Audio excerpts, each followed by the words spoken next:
Welcome to our video on China and Russia's alliance to reshape the global order. We'll explore their partnership, shared goals, and the potential impact on international politics. Stay tuned for insights into this significant shift in global power. Chinese President Xi Jinping, during his state visit to Russia in March 2023, said, "Currently, changes are happening that have not been seen in the last 100 years, and we are the ones driving those changes together."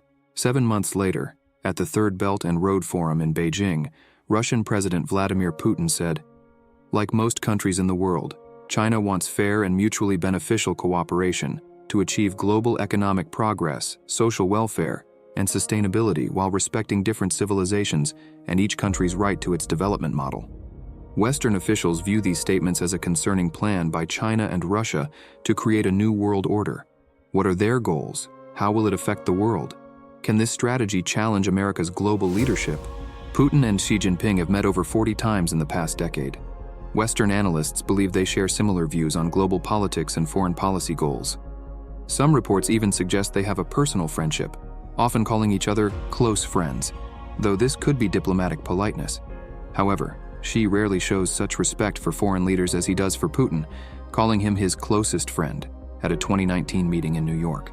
Historically, China and Russia were adversaries. The first agreement between them, the Nerchinsk Treaty of 1689, limited Russian expansion while strengthening China's control over outer Manchuria. In the 19th century, Russia took advantage of a weakened China to gain territory through the Beijing Treaty of 1860. In the 20th century, tensions escalated, culminating in a conflict in 1929 over the Chinese Eastern Railway in Manchuria. Relations improved after the Chinese Communist Party's rise to power, leading to a formal military alliance, but deteriorated after Stalin died in 1953, resulting in the Sino-Soviet split in 1961 and a 7-month conflict in 1969 over the Ussuri River. The border issue was resolved only in 2005. Today, the collapse of the Soviet Union has left America as the dominant global power, a situation Beijing and Moscow neither wanted nor accepted, but were powerless to change.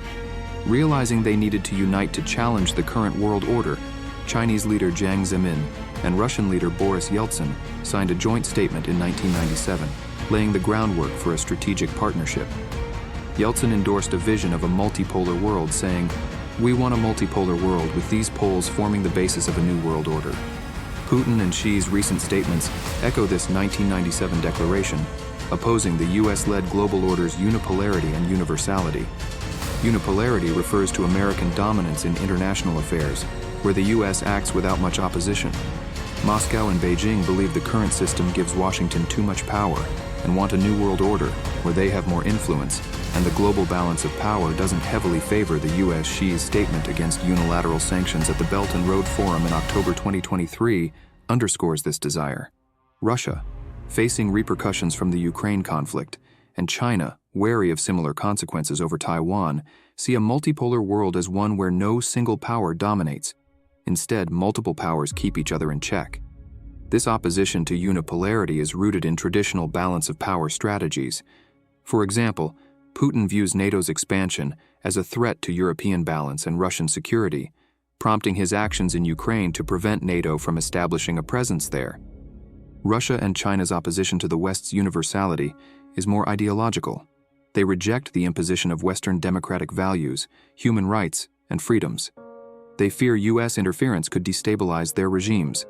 Movements like Ukraine's Euromaidan and Hong Kong's protests are seen as rehearsals for potential uprisings in their own countries. Instead, Putin and Xi view the world through the lens of sovereign nation-states with unique value systems that each state must protect. Overall, China and Russia share two main goals: reducing US power in global affairs and rejecting the US-led liberal order. They have taken action to achieve these goals. Their cooperation has reached unprecedented levels, particularly in the military. In the 1990s, China began importing large amounts of Russian military equipment, signaling a willingness to cooperate despite Western sanctions. Joint military exercises have increased, with over 30 drills between 2003 and mid-2021, including recent naval and Air Force exercises in July 2023. Diplomatically, China and Russia frequently use their UN Security Council veto power to protect each other and advance their shared interests. For example, they blocked a resolution condemning Myanmar's 2021 military coup, protecting China's investments there. They have also shielded North Korea from further sanctions and have worked to alter international human rights norms, promoting the rights to development and economic growth. Economically, China and Russia aim to undermine the US dollar's dominance through groups like BRICS and the Belt and Road Initiative.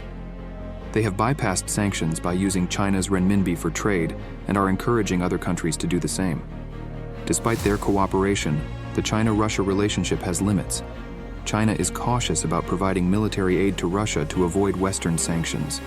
Additionally, China's economic ties with the US and the West remain crucial, limiting its willingness to take actions that might jeopardize these relationships. Historical grievances and competition for influence in Central Asia also pose challenges to their partnership.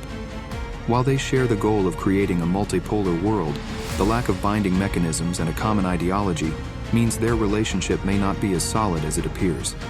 The partnership will likely last as long as Putin and Xi remain in power.